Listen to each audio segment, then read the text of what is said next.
اے ایمان کا دعویٰ کرنے والو، ڈر جاؤ اللہ سے جس طرح اس سے ڈرنے کا حق ہے،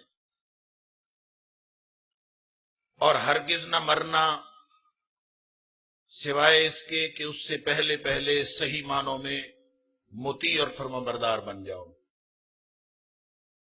اور تم سب مل کے اکٹھے اللہ کی رسی کو مضبوطی سے تھام لو، ولا تفرقوا، اور ہرگز فرقے فرقے نہ بنو، گروہ گروہ ہرگز نہ بنو، اور یاد کرو اللہ کے اس انعام کو جب تم آپس میں ایک دوسرے کے دشمن تھے، اللہ نے تمہارے دلوں میں ایک دوسرے کی محبت ڈال دی، اور تم اللہ کے انعام سے آپس میں بھائی بھائی بن گئے، اور تم آگ کے گڑھے کے کنارے پہنچ چکے تھے، اللہ نے تمہیں اس آگ کے گڑھے سے بچا لیا۔ اسی طرح اللہ تعالیٰ اپنی آیات کھول کھول کے بیان فرماتا ہے تاکہ تم ہدایت پا سکو۔ صدق اللہ العظیم۔ اللہ تعالیٰ نے مجھے اور آپ کو اس دنیا میں امتحان کے لیے بھیجا ہے، اور یہ امتحان ہمہ وقت اور ہمہ جہت امتحان ہے۔ کوئی ایک لمحہ زندگی بھی ہمارا ایسا نہیں جب ہم اس امتحان سے باہر ہوں، اس لیے کہ یہ دنیا، یہ زندگی ہے ہی دارالامتحان، اور اس امتحان میں بعض اوقات ایسی صورتحال پیدا ہو جاتی ہے، واقعاتی طور پر زندگی ایسا رخ اختیار کر جاتی ہے کہ چیزیں اپنے بس میں نہیں رہتی، اور پھر نقطہ نظر میں اختلاف بھی ہو جاتا ہے۔ کوئی ایک شخص ایک حل بتاتا ہے تو دوسرا دوسری قسم کا حل بتاتا ہے، اور یہ امت مسلمہ پر، اہل ایمان پر جب کبھی ایسا موقع آئے تو یہ انتہائی خطرناک موڑ ہوتا، اس لیے کہ قرآن نے ایسی صورتحال کو آگ کے گڑھے کے کنارے پہنچا ہوا ہونا قرار دیا ہے کہ جب تم آپس میں مختلف فی ہو جاؤ، مسائل کی بنیاد پر، نقطہ نظر کی بنیاد پر ایک دوسرے سے اختلاف کرنے لگو اور مرنے مارنے پر تل جاؤ، پھر تمہاری نہ معاشرت بچے، نہ معیشت بچے، نہ سیاست بچے، ہر چیز تباہی و بربادی کے دہانے تک پہنچ چکی ہو۔ تو قرآن کا فلسفہ تاریخ یہ ہے کہ ایسی صورتحال جب کسی قوم پر آتی تو دو نتائج میں سے کوئی ایک نتیجہ ضرور نکلتا۔ قرآن کا فلسفہ تاریخ یہی ہمیں بتاتا کہ کوئی دو نتائج میں سے ایک نتیجہ لازماً نکلتا ہے۔ ایک نتیجہ تو یہ ہے کہ قوم اس کی واپسی ہو جائے، جیسے فرمایا وَكُنْتُمْ عَلَى شَفَا حُفْرَةٍ مِّنَ النَّارِ فَانْقَذَكُم مِّنْهَا، تم آگ کے گڑھے کے کنارے پہنچ چکے تھے، تھی آگ اور آگ میں گرنے ہی والے تھے، لیکن فَانْقَذَكُم مِّنْهَا، اللہ نے تمہیں اس سے بچا لیا، واپسی ہو گئی۔ اور دوسرا یہ ہو سکتا ہے، یعنی ایک امکان یہ ہے کہ واپسی ہو جائے، اور اگر واپسی نہ ہو تو قومیں تباہ و برباد ہو جاتی ہیں، اللہ اس کی جگہ نئی قوم لے آتا ہے۔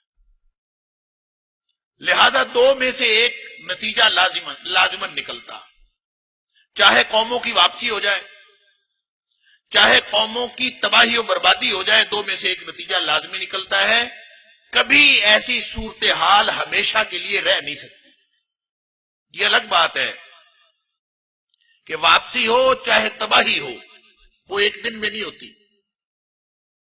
واپسی پہ بھی دہائیاں لگتی ہیں اور تباہی پہ بھی دہائیاں لگتی ہیں، ڈیکیڈز لگتے ہیں، ایک دن میں نہیں ہوتی۔ نبی پاک صلی اللہ علیہ وآلہ وسلم اس لیے تشریف لائے کہ اللہ جب کسی قوم کی واپسی کا فیصلہ فرماتا ہے تو اس میں نبی مبعوث کر دیتا ہے۔ اللہ کا رسول صلی اللہ علیہ وآلہ وسلم وہ تشریف لے آتے ہیں تو واپسی ہو جاتی ہے۔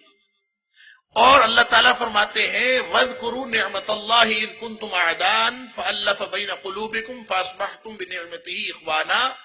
تم اپنے حالات پر غور کرو، تمہارے کیا ہو چکے تھے کہ سب ایک دوسرے کے دشمن تھے، قبیلے قبیلے، گروہ گروہ، کوئی نسل کا گروہ، کوئی علاقے کا گروہ، کوئی مسلک کا گروہ، کوئی دین کا گروہ، ہر ایک کا اپنا اپنا عقیدہ، اور اب جس کی لاٹھی اس کی بھینس، مائٹ از رائٹ، یہ قانون تھا۔ وَاذْكُرُوا نِعْمَةَ اللَّهِ، اللہ کے انعام کو تو یاد کرو۔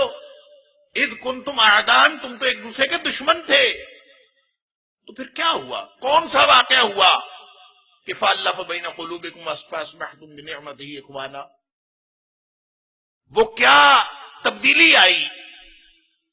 اگرچہ اس واپسی کو 23 سال لگے، نبی پاک صلی اللہ علیہ وسلم تشریف لائے تو آپ کی بعثت کے بعد بھی 2 دہائیوں کے بھی زیادہ یہ لگ گئی، 23 برس لگ گئے واپسی پر۔ لیکن جب واپسی کا فیصلہ ہوا، اذ کنتم اعداء، تم تو دشمن تھے، اللہ نے تمہاری دشمنیاں ختم کر کے تمہیں بھائی بھائی بنا دیا۔ فاصبحتم بنعمته اخوانا، اللہ کا انعام ہوا، اور وہ انعام کیا تھا؟ وہ نبی پاک صلی اللہ علیہ وآلہ وسلم کی آمد تھی۔ آپ تشریف لائے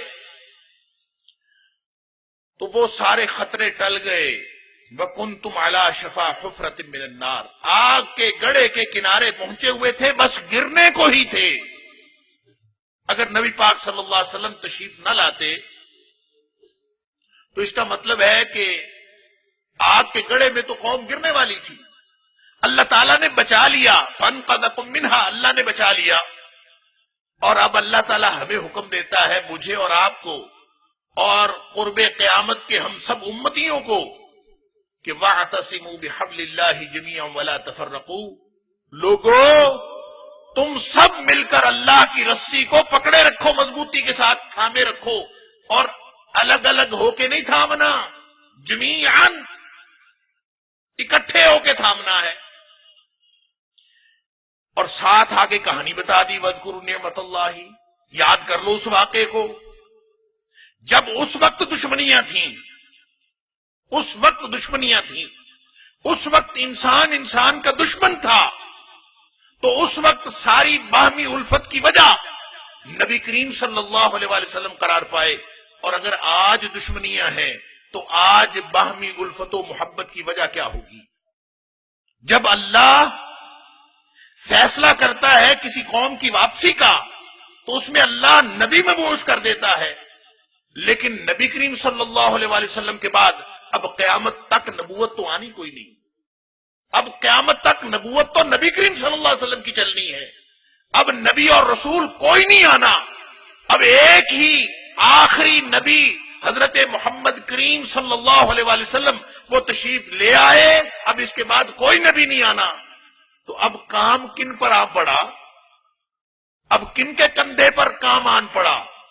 اب کون اٹھے گا؟ اب ذمہ داری کس پر ہے؟ نبی پر نہیں ہے، اب ذمہ داری امتیوں پر ہے۔